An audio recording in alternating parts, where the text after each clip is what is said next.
میرا نام کلیم اٹھوال ہے اور آج میں آپ کے ساتھ جس موضوع پر گفتگو کرنا چاہتا ہوں اس کا عنوان ہے خدا اور روح القدس۔ خدا نے جب کائنات کو تخلیق کیا، دنیا کو بنایا، تو اس کا ذکر پیدائش کی کتاب پہلے باب اور پہلی آیت میں ملتا ہے۔ وہاں پہ ذکر ہے کہ خدا کی روح پانیوں کی سطح پر جنبش کرتی تھی، اور یہ روح کا جنبش کرنا خدا کی ذات کو ظاہر کرتا ہے۔ اور خدا نے ساری کائنات کو تخلیق کیا اپنے منہ کے کلمہ سے، اور یہاں پہ ذکر ہے پیدائش کی کتاب میں کہ خدا نے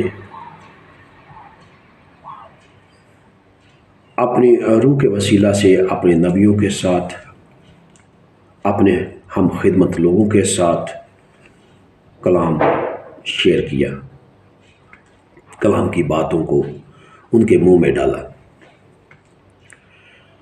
اور اس کا سلسلہ مختلف انبیاء کرام کے ساتھ جاری رہا، اور ہم توریت میں، زبور میں اور صحائف انبیاء میں ان باتوں کو دیکھ سکتے ہیں کہ خدا اپنے لوگوں کے ساتھ ہم کلام ہوتا رہا۔ انجیل مقدس میں روح القدس کے بارے میں ہم نئے عہد نامہ میں دیکھتے ہیں، جب مقدسہ مریم کو فرشتہ نے سلام کہا تو اسے کہا روح القدس تجھ پر نازل ہوگا،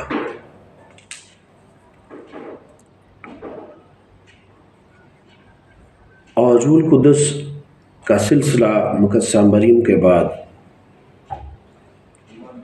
اپنے لوگوں کے ساتھ خدا کا یہ تعلق اور زیادہ بڑھتا گیا، اور حضرت مسیح کی زندگی ہم دیکھتے ہیں تو وہ جب اس نے اپنی زندگی کے سفر کو شروع کیا تو یوحنا بپتسمہ دینے والے سے اس نے بپتسمہ لیا۔ بپتسمہ لینے کے بعد جب یسوع مسیح پانی سے باہر نکلے تو روح القدس کبوتر کی صورت میں ان پر ظاہر ہوا، ان کے کندھے پر آ کر بیٹھ گیا، اور آسمان سے یہ آواز آئی کہ یہ میرا پیارا بیٹا ہے، اور یہ ایک ظاہری نشان تھا یوحنا نبی کے لیے اور ان تمام لوگوں کے لیے کہ خدا نے یسوع مسیح کو لوگوں کے لیے مخصوص کیا اور چن لیا۔ اور اس کے بعد خداوند یسوع مسیح نے اپنے شاگردوں کے ساتھ کلام کرتے ہوئے، باتیں کرتے ہوئے روح القدس کے بارے میں بہت سی باتیں بیان کی۔ تو یوحنا 14 باب 16 آیت میں حضرت مسیح نے اس طرح سے روح القدس کے بارے میں بیان کیا، میں باپ سے درخواست کروں گا کہ وہ تمہیں دوسرا مددگار بخشے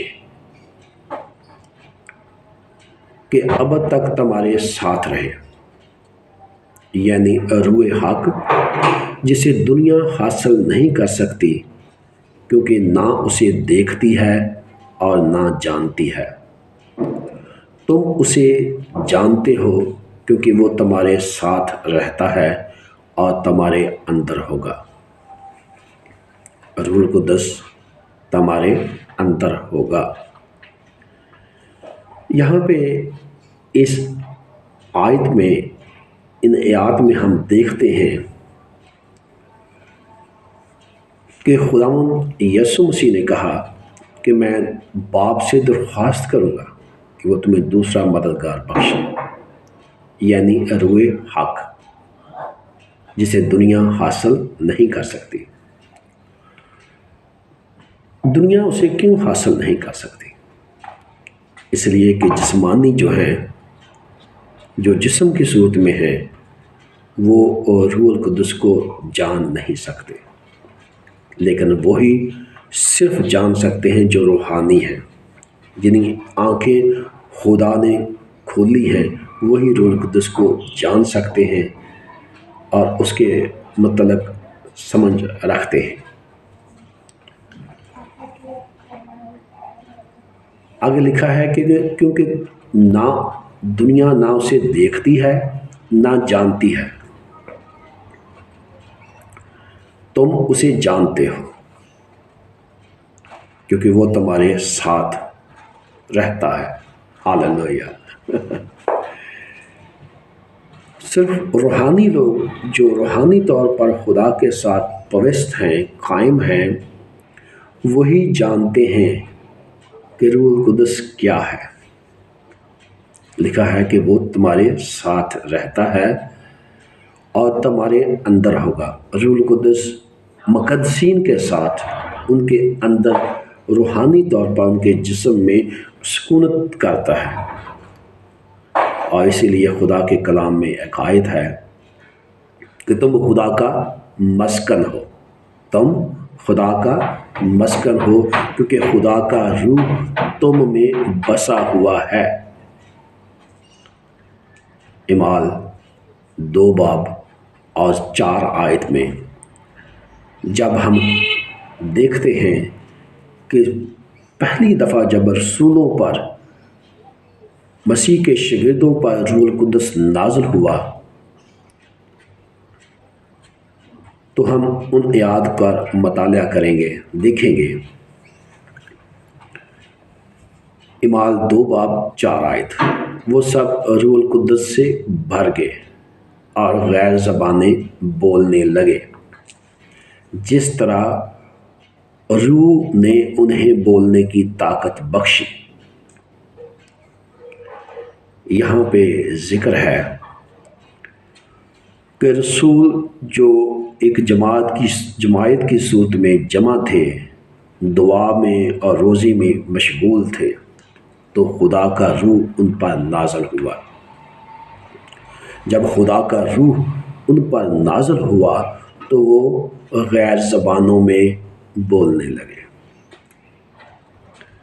ان کے غیر روح القدس کا ظاہری ایک نشان کے طور پر غیر زبانیں انہیں بولنے کے لیے دی گئی، اور لکھا ہے کہ جس طرح سے روح نے انہیں بولنے کی طاقت بخشی، اور جس طرح سے خدا نے اپنے لوگوں کو بولنے کی طاقت بخشی، اس طرح سے وہ غیر زبانیں بولنے لگے۔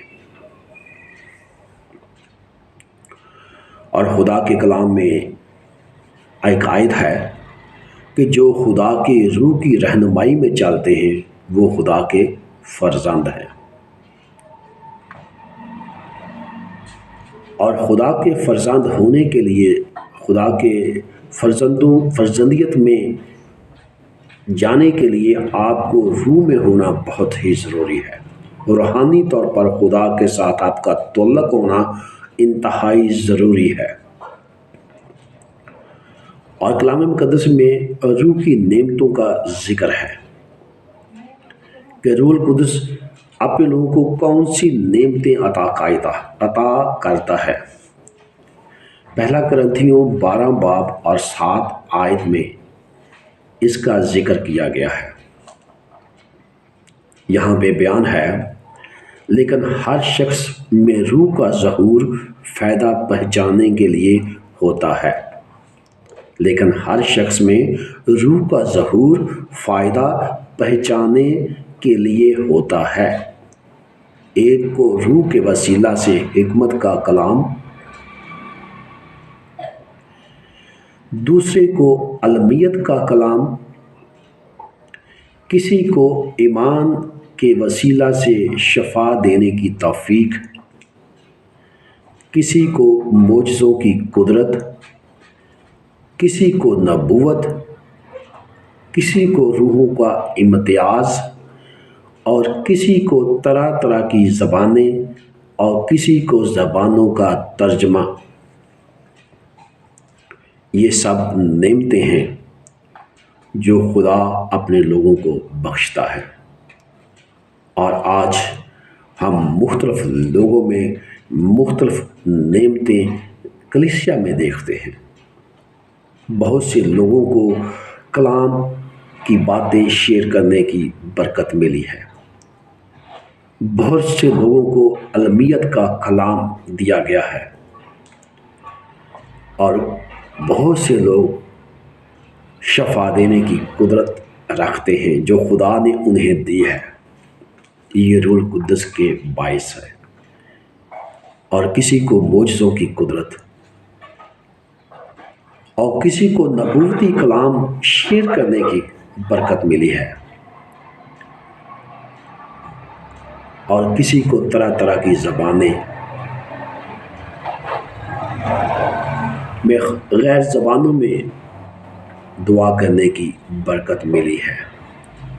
اور خدا کے کلام میں لکھا ہے، جو غیر زبانوں میں دعا کرتا ہے وہ اپنی ترقی پاتا ہے، اور جو خدا کے ساتھ اپنے تعلق کو مضبوط کرتا ہے۔ اس لیے ہمیں روحانی طور پر خدا میں بڑھنے کے لیے روح القدس میں ہونا اور روح میں ہونا بہت ہی ضروری ہے، تاکہ ہمارا تعلق اس کے ساتھ اور زیادہ مضبوط اور گہرا ہوتا جائے۔ اور پہلا کرنتھیوں 14 باب پہلی آیت میں ذکر ہے، جو بیگانہ زبان میں بات کرتا ہے وہ آدمیوں سے باتیں نہیں کرتا بلکہ خدا سے باتیں کرتا ہے، اس لیے کوئی نہیں سمجھتا۔ جو بیگانہ زبان میں باتیں کرتا ہے وہ اپنی ترقی کرتا ہے۔ یہاں پہ ذکر ہے کہ جو بیگانہ زبان میں باتیں کرتا ہے وہ اپنی ترقی کرتا ہے اور روحانی طور پر خدا میں بڑھوتری کو حاصل کرتا ہے۔ اور اسی باب کی 15 آیت میں ذکر ہے، میں روح سے بھی دعا کروں گا اور عقل سے بھی دعا کروں گا۔ یہاں پہ خدا کا بندہ بیان کرتا ہے، میں روحانی طور پر بھی اور جسمانی طور پر بھی خدا میں دعا کروں گا، تاکہ میرا تعلق خدا میں مضبوط اور گہرا ہوتا جائے۔ اور یہی خدا چاہتا ہے کہ ہم اس کے ساتھ روحانی طور پر اور جسمانی طور پر مضبوط ہوتے جائیں۔ خدا آپ سب لوگوں کو برکت دے، اور اس کلام کے وسیلہ سے خدا آپ کی زندگیوں میں عجائب کام کرے۔ God bless you all. خدا حافظ۔